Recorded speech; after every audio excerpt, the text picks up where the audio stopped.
Patrick Riesenover, if I'm not mistaken. Thank you for accepting to be interviewed and to actually share with us your experience about your documentary. They Say It Can't Be Done, right? So welcome, Patrick. Just as an introduction, would you be able to tell us a little bit about yourself? I'm from Alabama, and originally, and I grew up there. I studied philosophy and creative writing at Emory University in Atlanta, and then I've since lived in Washington D.C. and New York for a little bit, but mostly Los Angeles for the past 12 years. And I think I wanted to be like a fiction writer. That was sort of my goal. But then I got involved in the film industry and kind of learned from the ground up. I've been a partner in 2 production companies. My current production company, I'm partner with Andrea Fuller, who's based in Washington, D.C. We have offices there and here in Los Angeles, and our company is Just Add Firewater. So I've done a lot of different kinds of production, done animation, 2 feature documentaries, and several narrative short films. I'm kind of like a writer-producer. Lovely. So what interests you about, because you said you're a fiction writer, and fiction and documentary, it's a paradox in a way, right? So what made you shift towards documentary? Well, I really am just motivated by story and storytelling. I think story is a hard-coded, thing in all of our brains to help transmit information and remember. And I think it evolved with our consciousness. And so, I think storytelling is very important. It's a means by which we convey values and explore values through time. And looking at a tradition of storytelling helps you understand, how our civilizations and cultures have evolved, and gives you self-knowledge, self-understanding. And so for me, I've always been interested in story and how story relates to ideas. So whether it's a true story or a fictional one, in some ways, the story is just servicing all of us understanding ourselves better. And so that's where the philosophy comes in. Yeah, I suppose so. So for me, whether it's documentary or horror or comedy, it's all there to focus on deep questions about who we are and our values, and how those things work when we're interacting together in a culture. So in terms of what triggered this documentary, They Say It Can Be Done, because it touches a lot, and I'm happy that you talked about how we are in our existence. It's really questioning a lot of where we are and where we're heading. And so tell me what triggered it and what got you started in making this documentary, and how long it took you as well. Well, thank you. That's a great question. We actually worked with an organization called the Federalist Society, which is a DC based nonprofit. They had a project called Regulatory Transparency Project. And, basically just the idea is people don't understand what's going on in Washington, D.C. in a lot of cases, right? Especially if you're a business owner or you're trying to do something. It's one thing when you're, Microsoft or some huge company that has a bunch of lawyers and people on staff who are regulatory experts. But if you're just trying to do something, you don't always know what's going on and how it relates to you. So that was their project. And then so they actually had a grant where it was competitive to broadly, do a documentary on regulation and innovation, and just how these 2 things are related, and just kind of explore it. And so we won the grant, and then at that point, the project was ours. We're an independent film company. We took it in the direction we felt it should go. And for us, the biggest, I think, the biggest challenge is, we're talking about something like innovation and regulation. Those are ideas. And ideas are not tangible and physical. We wanted to bring them to life and see how these ideas interact. And so for us, we started with problems. We looked at, global warming, ocean acidification, providing protein food, alleviating hunger, animal welfare, and finally, just out of control healthcare cost. And so for us, we wanted to see, okay, these are some of the major problems facing the entire planet, everyone on it. And so are there innovators and entrepreneurs out there who have solutions that at scale would solve these problems?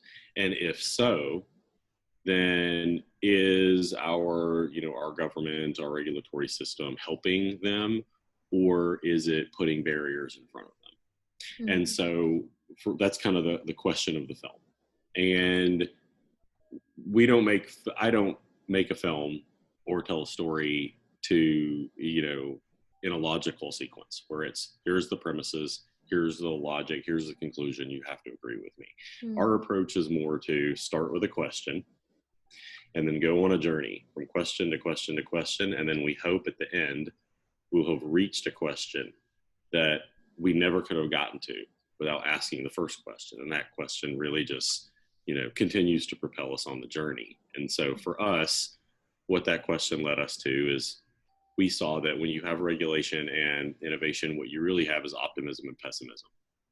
And so it's very easy. We're all optimists and we're all pessimists at the same time, right?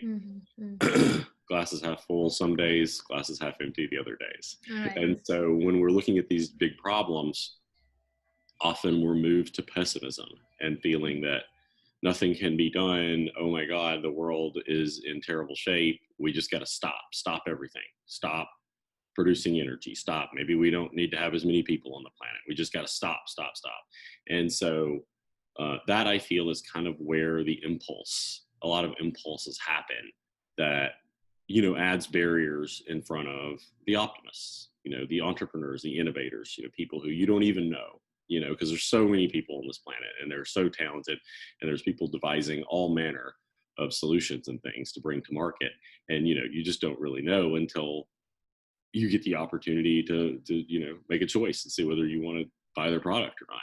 And so for us, the deeper question led us to what extent can we embrace optimism and faith in humanity and the imagination and empower people who are trying to solve problems, over fear that everything's going to be destroyed by that same impulse.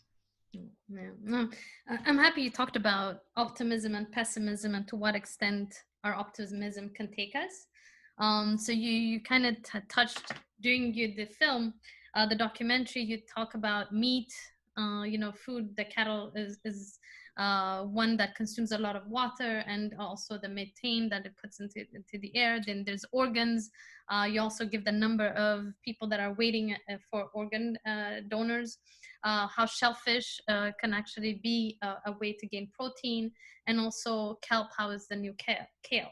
So why these four main pillars, as I call them, to kind of drive your case of asking these questions to finish up with more questions to lead us into that journey? Yeah.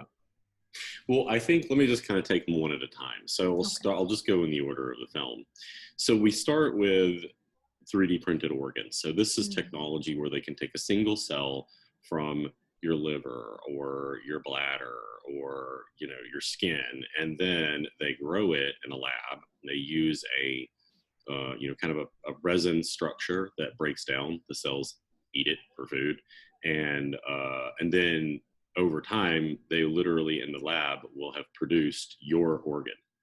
Crazy, right? Like, here's your liver. It's not a donated liver, it's your liver. And so one of the targets that those guys are focused on is, the organ, waiting list. And there's hundreds of thousands of people on this, in America, around the world. And that was of interest to us, of course, because that's a huge problem. But there's something bigger there. Obviously, and climate change is something that is on everyone's mind and is very important. And so it seems like such an unsolvable problem. Hmm. And We, it is. yeah, our regulatory regimes have all been about eliminating emissions, Mm, but the problem is that people need energy, and so when you dial back emissions, you're, and we're using fossil fuels, you are, you're basically not providing energy that people need, that they use every day. And so that also means lives. mm, So how do you resolve it? Well, Klaus Lochner, and there's many others who have developed these technologies, has developed a resin that will suck carbon out of the air at 1,000 times the rate of a tree. So rather than from a regulatory standpoint, us limiting emissions, what we should be focused on is creating a market. So if you take the carbon out of the ground, you're responsible for putting it back in. You can mm, sell the right or the requirement to put it back in to somebody else. And that somebody else would be Klaus Lochner or others like him who would want to buy that so they can suck the carbon out of the air using their technology. And then we have a solution to global warming, like at scale, solvable. And Klaus himself is a great environmentalist. He's based out of, Arizona State University, and he told us, he's like, when I saw the resin design and that it would work, I did the calculations over 20 times because I couldn't believe it, mm, but it did, and it solved it. And then and so it's not an immediate solution. We need adoption, and we need, folks to help make this, put the elements in place that are necessary for these kinds of technologies in this market to roll out, to see the kind of change that is needed. And then finally with the kelp and the macroalgae, uh, I just was really fascinated by the fact that, our oceans are largely deserts. mhm. There's life there, but like there's life in deserts. Right. But the idea that we can go and have kelp farms growing on the open sea that are designed like the guys we feature in our film in such a way as to, really facilitate ocean life and not harm it. You can really just create oases and farms, places for whales and sharks and fish and, life, places that life never really has been able to flourish because there's a lack of resources there.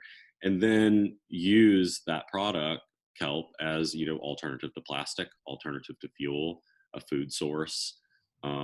There's a lot of health benefits associated with those products, raw materials. And so, yeah, ultimately, when you sort of look at it all in a picture, we have these deep philosophical questions that we always fight over and are divided about. But if you sort of trust the optimism of human creativity, they will come up with a solution you never possibly imagined that kind of just resolves this deep philosophical debate. Mm. Um, what have you learned about water, if anything, in this documentary? Well, I mean, I think that three of our stories were related to water in some way. Mhm, mhm, The oceans are incredibly complex.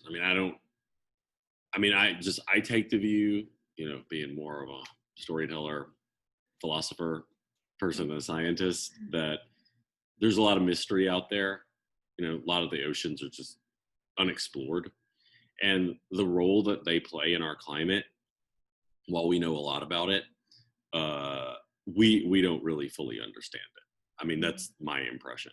And so, rightly, we want to be careful about doing anything, because we don't want to do something wrong that would mhm, be a huge problem.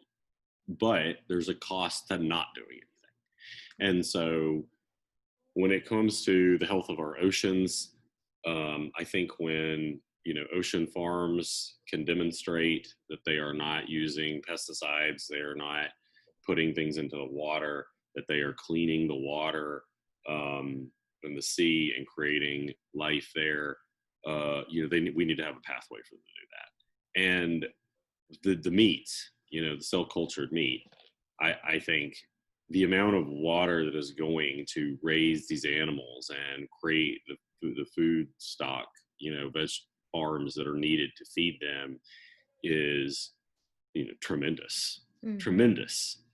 The amount of water used by Just Food that we featured in the film or other competitors is a fraction, not even close to the amount of water used there.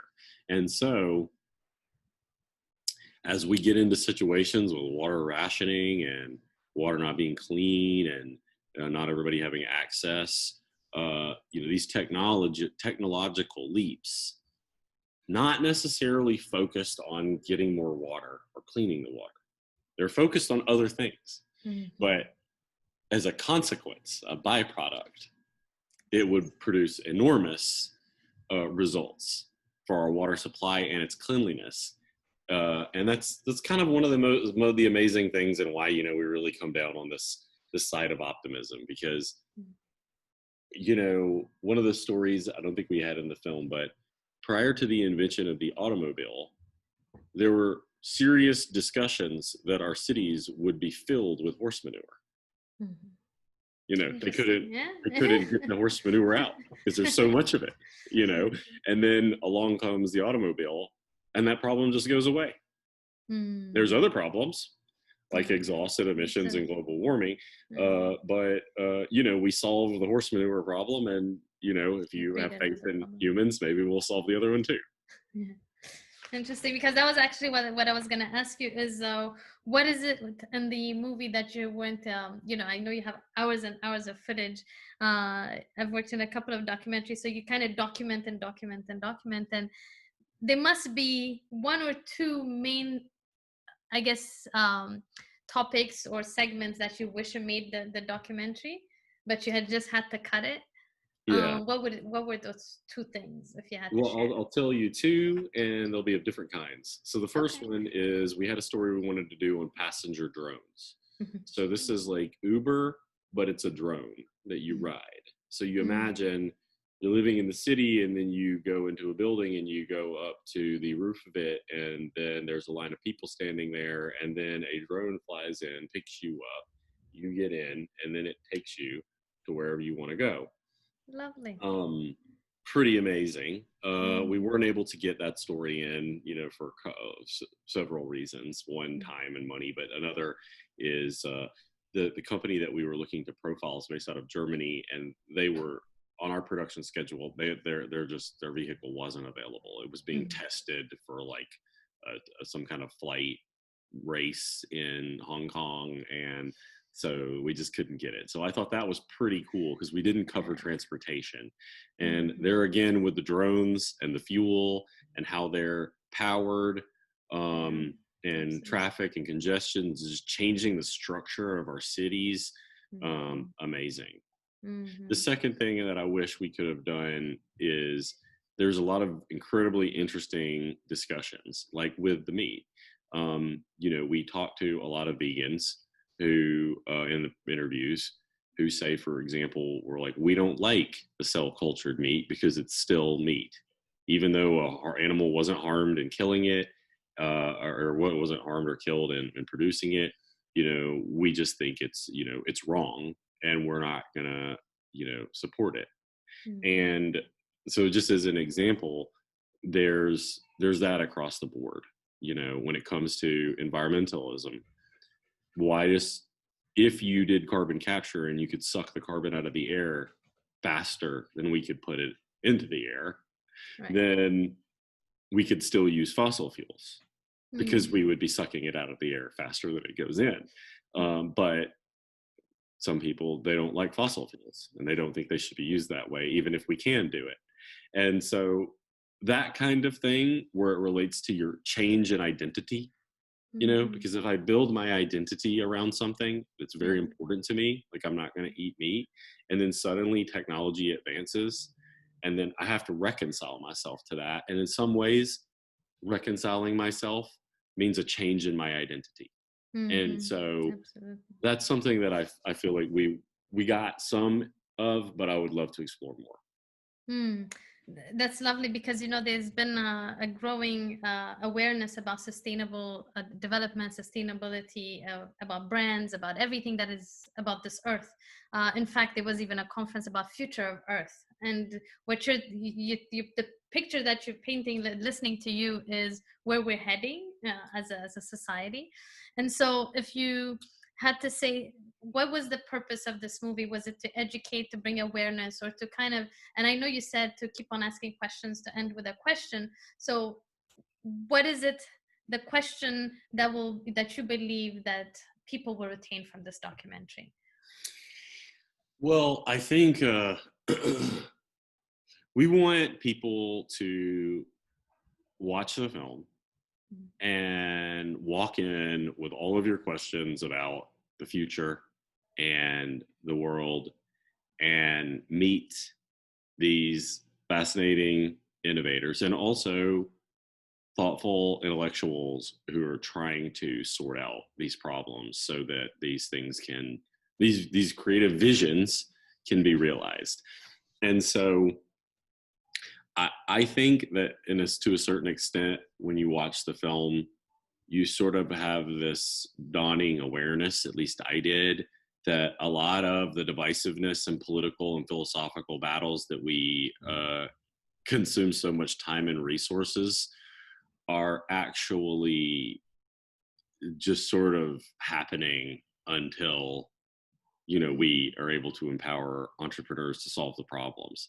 And the curious thing is, while we have all of this media and constant talking heads and everybody talking about everything, and when it comes to these divisive philosophical political arguments, we don't have anything telling us what cool stuff that people are working on that makes those discussions irrelevant. Mm-hmm. And so I hope that when people watch our film, they feel hopeful that it's not just the 4 innovators and people that we featured in the film. There are millions of people like that, all doing creative, cool, amazing things. Some of them are going to fail, some of them are going to succeed, but so long as they keep going, our world will get better, and these problems will be addressed, not politically, but by the imagination. Beautiful, beautiful. Well, thank you so much, Patrick. Is there any last things that you want to say, or? No, well, I just want to say, thank you for having me on. And I want to thank anyone who, is able to watch the film. As a filmmaker, it's incredibly gratifying when you spend so much, year and a half we spent, just shooting. It was longer if you talk about development and all that and pre-interviews. So when you spend so much of your life on something, when someone, takes the time to watch it, it's incredibly gratifying. And then final thing would just be, I want to, just acknowledge, I am sitting here in front of you because I'm one person, but there were many people involved in making this film.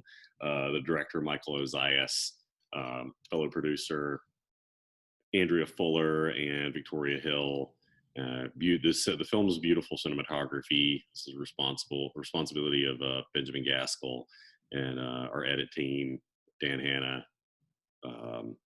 We have large stop motion section of it in animation, which is great. Frankie Parisi and Jared Sue on our team.